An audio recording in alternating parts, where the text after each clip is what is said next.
Against in-state rival Michigan State Spartans. Could Mike Hart again carry his team to victory? Plus, the women's field hockey team squaring off against Penn State and Iowa in the Big Ten tournament. We'll recap how their title bid would turn out. And women's soccer also taking on the Spartans over the weekend. Could they down MSU in this rivalry game? And volleyball looking to get back to their winning ways. All this and more next on Sports Night.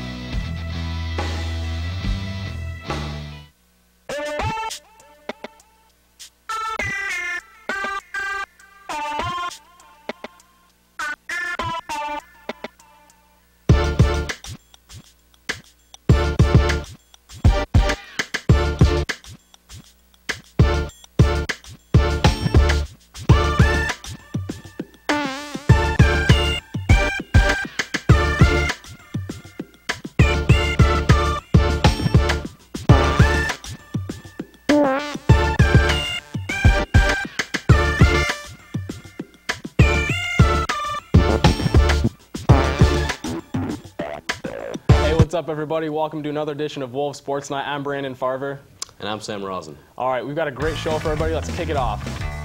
All right, coming off a blowout win against Wolverine. Well, let's get going with the highlights. All right, Michigan State marching on the first drive as the quarterback finds Kellen Davis on a nifty little catch right there. Gets a first down on a big third down conversion. And then finds Devin Thomas on a nice little out to get him in field goal range.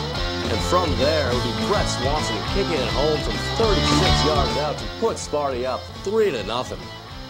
And then later on, Henny would go for it all on the first possession to Manningham, but just overthrows him. But then on the next possession, Michigan would get the ball back. And look at Mike Hart right here, rumbling down the middle of the field. He would take no prisoners. Give me that ball back. Keeps it down, takes the entire Spartan defense to take him down there, down to the 10-yard line. And then on a simple fade, Henny would find Manningham. It's just that easy. Michigan up 7-3, and get up there. It's 7-3. We're up. Then on the next possession, Hoyer goes back, finds the ringer. He gets jacked up by Harrison on the screen. And then, Farver, what do you call that triangular pastry? What's that called? Sam, I think that's called a turnover. That's right, my friend. Jamar Adams on the pick right there. Gets it into MSU territory where, let's see, Henny would give it over to who else but Mike Hart, and he's going to get stopped there for about 5 yards. Oh, wait a minute. I don't think so. Keeps going down the sideline. This guy is a hell of a player. Down to the MSU 11. And then Henny's going to find my man, Carson Butler, putting them up 14-3 in the first half. And then Hoyer back to pass again, but Terrence Taylor's got other ideas. Big dog's got to eat. Look at that.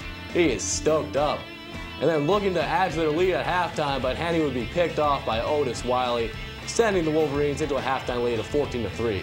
Then going into the second half, MSU's running game would come out just like B. Farver at the bar, folks, and that was relentless. They would start the first drive, 14 of 13 plays were rushes, and that scoring drive by Colker would make it a 4-point game. Then on the next possession, Henny would come out, and they had one thing in mind. They wanted to go deep to Mario. That one didn't work out, but you know what? Let's just try it again. Deep to Mario down the sidelines, got that one. Big game for Michigan. Then on a third down, they'd try it again, but you know what? They were just getting a little too greedy. That one's just overthrown, just out of the reach, and MSU would get the ball back. Then check out this play by Ringer right here. It goes down the sidelines and whoop, all the way down, lasso him to the other side. Oh, God, where's the pursuit angles, fellas? All the way down. Oh, no, he couldn't go right here. Geez, all the way down the sideline. Get out of the way, coach, I can't see. Oh, all the way down to the 5-yard line, but it wouldn't matter because Hoyer on the next play finds Kellen Davis for the touchdown, and MSU goes up 17-14. Then Henny going back to pass. Oh, no, he's sacked. MSU takes momentum in this game, and then we couldn't stop the running game again. Colcrick scores again from 1 yard out, and all of a sudden, MSU is up by 10.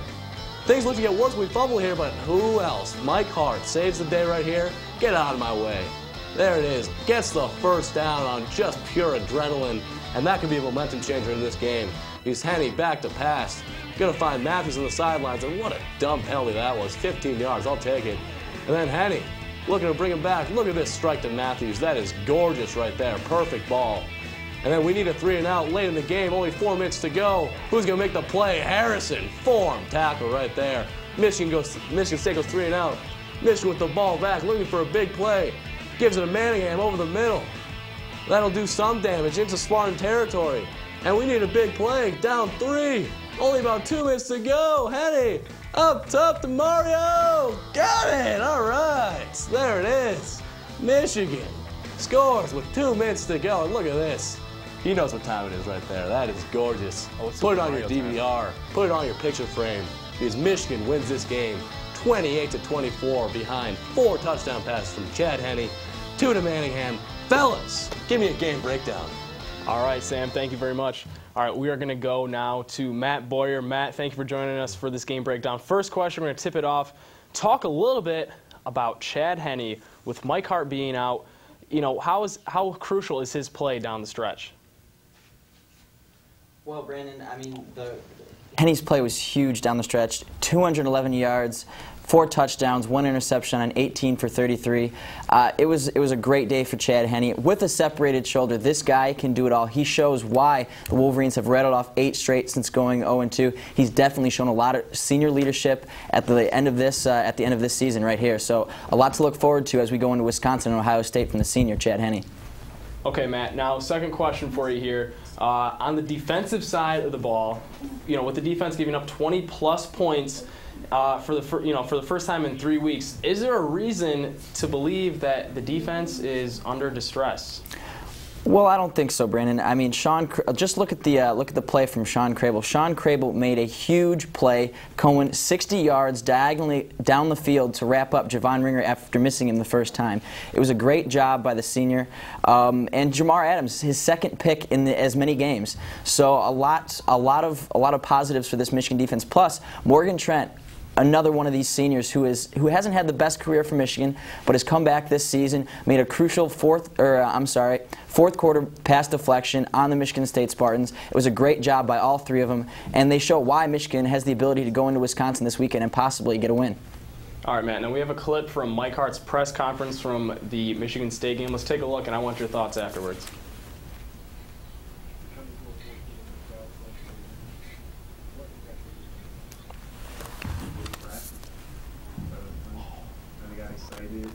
It's good, you know, sometimes you get your little brother excited when you're playing basketball and stuff, let him get the lead, and then you just come back and take it back. Do you think of Michigan State as being brother? Yep. Well, Brandon, I definitely think that Mike Hart was justified in his comments. I mean, listen, this guy is the senior captain. He's a leader. He defends his team. Mark D'Antonio came after the Michigan squad earlier this season when they lost to App State. I mean, they're totally justified. Mark D'Antonio, win a game before you're going to talk. All right, win a game, because Mike Hart definitely stepped up, backed up his talk, and a little moment of silence there at the end was definitely a nice touch. But this Michigan team definitely has a lot of swagger going into the last 2 games, and they're showing why. They definitely showed why the rivalry is non-existent for this U of M MSU game this season. All right, cool. Thanks a lot, Matt. We'll bring you back later for the games to look forward to. But first, we're going to jump into some women's basketball action. And the women's basketball team dominated in their first home opener exhibition game on Saturday with a new coaching staff led by Kevin Borseth. The Wolverines won in an 80-51 victory over Lake Superior State. Michigan shot over 50% and limited the Lakers to only 38% shooting. A strong Michigan offense was the name of the game. Senior Janelle Cooper finished with 19 points. Junior Carly Benson finished with 15 points, and both led the Maize and Blue on offense, combining for all 6 of Michigan's 3-point field goals. The defense was led by sophomore Krista Phillips, who rolled out 7 points as well as 8 rebounds and 2 steals in only 12 minutes. Senior Tasha Walker wrapped up the game with a game-high 10 boards and 4 points. Senior Katie Deerdorf made a comeback Saturday after suffering a hip injury midway through last season. She managed 3 points and 1 rebound in 7 minutes. The team opens the regular season at home next Saturday against Akron at 7 p.m. And the men's golf team finished first place overall at the Wolverine at Mission tournament held in Howdy in the Hills, Florida this weekend. Atlanta native and senior co-captain Tim Schatzel led the way for the Wolverines, finishing first overall. The Wolverines fired their second straight team round of a +1 and a 10-shot margin of victory over Penn State, while Schatzel won by 3 strokes after posting an impressive 3 under 69 in the final round. Freshman Alexander Sitsompol, oh boy, and junior Bill Rankin finished 5th and 7th respectively. The Wolverines at Michigan Hill wraps up the fall season for Michigan, which will return to action February 16th with an alumni match in Arizona. And don't you move an inch, because coming up, we have number 4 field hockey in action. Still right now, but they'll be in action. There it is, they're in action in Columbus, going for the Big Ten title. They would try to wrap that up for an impressive season. And then, Michigan women's soccer played a losing physical match against Michigan State. Could they pull it out? And staying on the pitch, men's soccer wrapped up their season against Penn State. Could they tame the Lions in Penn State? Plus, hockey was in action over the weekend, and they were just sniping all over the place. And of course, full highlights from a wild volleyball match coming up against Minnesota. All coming at you right here on SportsNite.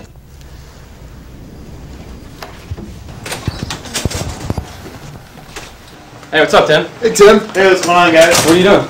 You know, just getting my game on a little bit. Oh, okay. Michigan, Ohio State, huh? Nice. Adam, Michigan, Ohio State. Story rivalry between these two teams, both going in this year undefeated. Michigan playing in Ohio Stadium knows they got to get off to a good start and get pressure on Troy Smith. That's been the biggest key these past couple of years. Troy Smith has absolutely eaten this team alive. The last couple of years, Troy Smith has dominated this football game. He's been so good in every facet of the game. Guys, do you mind? Oh, look. Oh, sorry. Apologies, man. All right. Playing, huh? So you want to... Okay, you want to go get some coffee or something? Yeah. Cool. Sure. Thank you. You got it. You got it. Hey, what's up, everybody? Welcome back to WOLV SportsNite. Alongside Sam Rosin, I'm Brandon Farver. You know, we're going to get right back into the action and kick it off with some women's field hockey. And the number 5 ranked women's field hockey team, having gone undefeated in the Big Ten Conference during the regular season, had high hopes for the Big Ten Conference Tournament championship game on Sunday at Ohio State's North Turf Field. Unfortunately and uncharacteristically, the Lady Wolverines would fall to the Hawkeyes of Iowa by a score of 4-1, picking up their only goal from senior Ashley Lennington. Michigan will await the NCAA championship selections on Wednesday evening at 8 o'clock p.m. The 16-team tournament opens with first and second round matches Saturday and Sunday, November 10th and 11th, at 4 campus sites to be announced. The selection show will be aired live on CSTV, which is channel 12 for all of you dorm dwellers. Sam? All right, the men's basketball team crushed the Ferris State Bulldogs this past Thursday. The Wolverines went lights out and connected on 6 3-pointers in the first half to build a 19-point lead at the break. Contributing to that lead was sophomore Deshaun Sims, who had a pair of rebounds, 1 block, 2 steals, and 14 points on 4 of 9 shooting. The Bulldogs, on the other hand, had a rough first half, connecting on over 15 of 57 shots on the field, and for all you math majors out there, that is not good. It continued to rain triples for Michigan as Sims connected on a pair to start the second half. By the end of the game, Michigan had 10 triples and a whopping final score of 78-40, almost doubling them up. Freshman Manny Harris had a productive game to finish off the Wolverines' exhibition schedule and led all Wolverines with 15 points.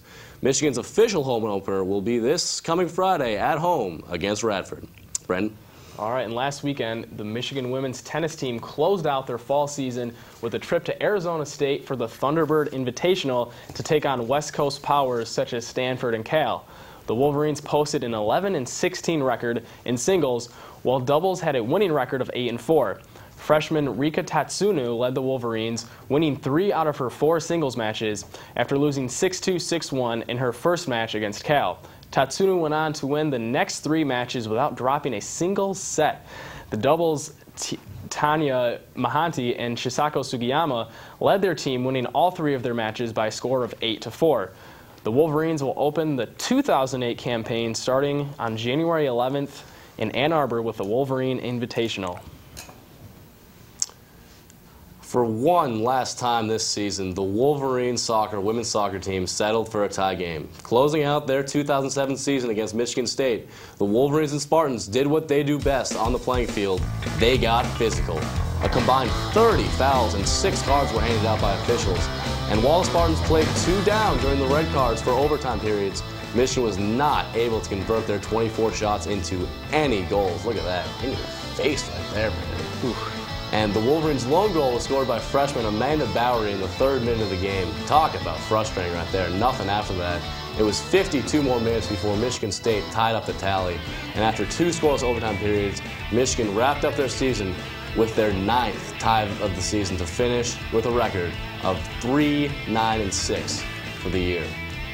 Just looking at some more of these highlights right here. That's some good stuff. All right, well, you know what? We're going to cut into some men's soccer action now. We'll let the ladies rest where they are. Fair enough. And the men's soccer team closed out the Big Ten regular season over the weekend with a hard-fought loss to Penn State, losing the match 2-1. Sophomore Perry Mirosevic gave the Wolverines an early lead with an easy goal off a Jake Stacy pass that caught the Penn State keeper out of position. But Penn State would come back, getting a goal in the 67th minute.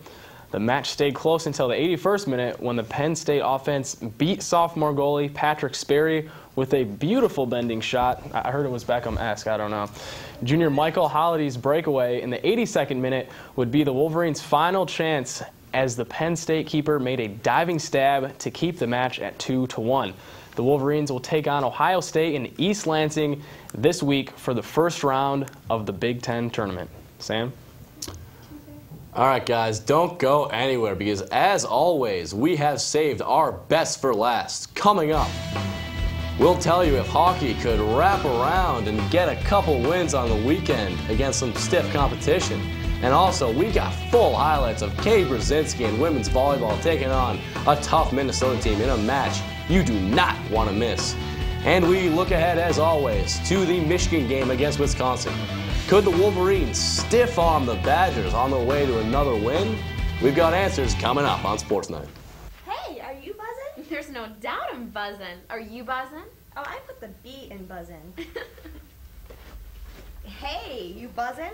I'm bringing buzzing back. Yep. Hey, are you buzzing? Oh, for sure I'm buzzing. Break it down. Oh, I'm ready for it. Come on, buzz me.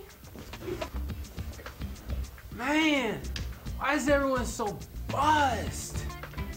Duh, it's because they're watching the Entertainment Buzz on WOLV TV, the only place for all of today's hottest Hollywood news, movie reviews, and recaps of all your popular television shows. It's got everyone buzzing. Wow, now I'm buzzed. So get buzzed! You're not on yet? No, you're not on.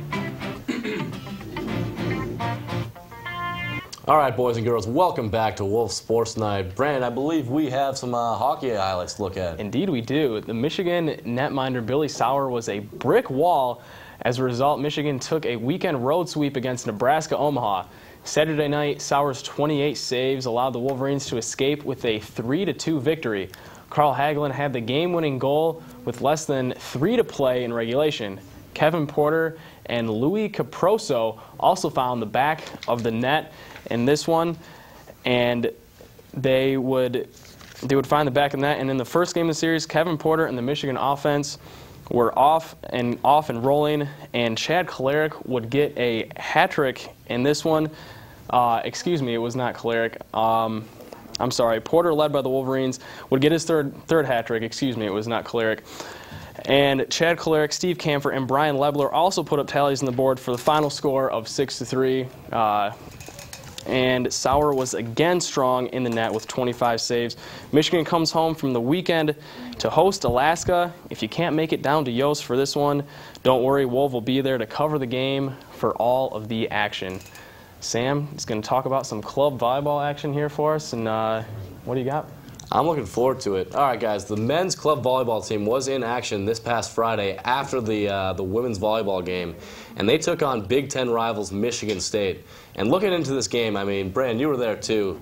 Michigan State had all guys 6'5", 6'6" against our guys who were just, 5'6", and just had a lot of heart out there. And early on, it looked like we were keeping pace with them, but we ended up not quite pulling it out. But the bottom line is, we tried really hard, and things would change quickly for the Wolverines as the size and skill of the MSU would prove to be superior. Michigan State would end up claiming the victory in the competition, but both teams would play extremely hard in front of a warming home crowd at Cliff Keen Arena. You can see some of the action right here. Didn't quite get there, but we're going to throw it back to you, Brand, for some women's volleyball action. All right, that's right. And women's volleyball is getting set to square off against Minnesota. You know what? Let's just cut it to the highlights on this one. And starting things off for the Wolverines, Lexi Zimmerman is going to find a hole off of her service, but she would not be able to hold on her next try. Minnesota then capitalizing, but Beth Karpiak quickly returns the favor right there. However, Minnesota and Michigan would continue to exchange blows until Minnesota's Katie Vanderdot blows one past Desha Selski, and then Jessie Jones is showing some love with the headband. But just as quick as the girls could block one, the Gophers would put one right back. Next, Veronica Rude looking to get things going here, and she rifles off one, right down the heart of the court.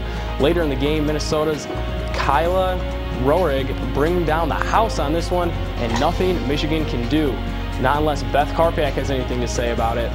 Later in the contest, Selski making an amazing diving stop right here to get the dig, and then Bauer again getting another kill, and she is Jacqueline Brzezinski coming up huge, but Minnesota is putting it back. Brzezinski again, and then Katie Brzezinski getting up and getting in their face, and Megan Bauer taking one, in your face, oh my God. But Veronica Rude and Lindsay Miller have had enough, and so has the Michigan defense, is able to get the block right there. Michigan would eventually sneak this one out in 5 games, the final being 3-2. And we have an interview with a couple of ladies afterwards. Here's what they had to say. It was great to come out, especially in 5 and win, just because we've been struggling with games in a lot of our matches. So, especially Minnesota, they're a good team, and I think they've been struggling a little bit too. So, I think we just did a great job tonight, being really consistent. I think it was great. It was a great test of our competitiveness and just sticking through the game the entire time. I mean, we're just ecstatic about this one right now. I think winning this game after losing to Minnesota at their place will really help us out, because we wanted to come out tonight and beat them. And we did that, so playing Iowa will be fun. All right, and now we are going to send it over to Sam, Matt, and Gerald to preview our games. Look forward to it. Guys, what do you got for us? All right, guys, looking ahead to the week, we got ice hockey. Alaska at number 2 Michigan. Can Michigan stay hot against the winless Nanooks? Matt, what do you got? Well, Sam, I mean, I definitely think we can. Chad Langlis is the CCHA Rookie of the Week after tallying 6 assists to start the season. He leads the team with 6 points, leads his defensive line. He's been big. With Sauer having a 91.3 save percentage, I really can't see Michigan losing. And on a final note, the last person to win that Rookie of the Week is now NHL forward Andrew Cogliano, a Rookie of the Year candidate himself. So definitely some positive things for the Wolverines to look forward to this weekend. Good stuff as always, Matt. Gerald, what do you think? Well, the Nanooks are 0-4 with a new coach, Doc DiCastillo. Excuse me. The Nanooks are also 53rd in the nation in the penalty kill percentage, and the Wolverines have been killing it on their power play. They're 8th in the nation. So I think Michigan's experience, their athleticism, I think they're gonna blow out Alaska. Yeah, I don't think Alaska really stands a chance in that one. Moving on, guys, men's basketball. Big matchup coming ahead. We got Radford coming to town on Friday.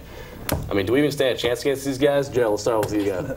Well, Wolverines did lose the top 4 starters or 4 scorers of last year, but with new coach Jim Beeline and their 3-point shooting last game was ridiculous. Look for Michigan's athletes like Anthony Wright, Deshaun Sims, and Mr. Basketball for Michigan, Manny Harris, to take us to victory. Good stuff, Gerald. Now, Matt, what can we expect from this game coming up on Friday? Well, I definitely think that the Wolverines will be ready for Radford. I mean, Radford obviously inferior competition. They beat Michigan beat the Fair State Bulldogs by 40 points on the last week's exhibition. But with Beeline running this Princeton offense that they have, Michigan started out last game taking 8 3-pointers. That was more than any other half they had last season. It was definitely a change of pace. Coach Beeline is definitely putting his stamp on this program, and I see them taking care of Radford going away. Yeah, I think that's pretty standard. All right, guys, the big game everyone's looking forward to this weekend. Michigan travels up to Madison. We're playing Wisconsin. We're looking to win our 9th straight game in a row. Gerald, what do you see out of this matchup? Well, I think Michigan's going to win this matchup, and here's why. P.J. Hill had some MRIs on his leg, and they showed that he has a severe bruise on his lower leg, so he's not going to play. Last week, the Badgers had 12 yards rushing off 37 carries. They cannot run the ball, so they're going to be forced to rely on Tyler Donovan to take our suspect secondary. Yes, we are suspect, but still, I don't think you can't play one-dimensional football. And plus, Chad Henne and Mike Hart are playing with a purpose. They want this Big Ten title. They want to go to the Rose Bowl. They want to show that the first 2 games were a fluke. Michigan's going to win this game. Good stuff, Gerald. Matt, what do you got for me? Well, I think Wisconsin really doesn't stand a chance. I mean, they took Ohio State down to the wire last week, but Tyler Donovan, like Gerald said, had a big game last week, 300 yards passing, 2 touchdowns. They look good, but I think that the Wolverines, the way that they're playing, the wideouts are hitting their stride late in the season. Manningham and Arrington both playing great. If Chad Henne plays, I definitely think we have a shot. But if Mike Hart plays, if Mike Hart comes back and is at 70%, I see this Michigan squad taking care of business at Madison coming up this week. It should be good. All right, guys. Is there any chance that going into Wisconsin that we could possibly be looking ahead to #1 Ohio State, obviously the biggest game of the year? Is there any chance that we just look past this game? I think there could be a chance that we look past this game, but I doubt we will. Not with the senior leadership that we have on this team, not with Coach Lloyd Carr on question seat with his job. I mean, I don't think they're going to look past. I think they're going to take Wisconsin, and they're going to head there waiting for Ohio State to come to Ann Arbor for a collision match. Okay, Gerald's going to say there's no chance that we're going to look past him. What do you think, Matt?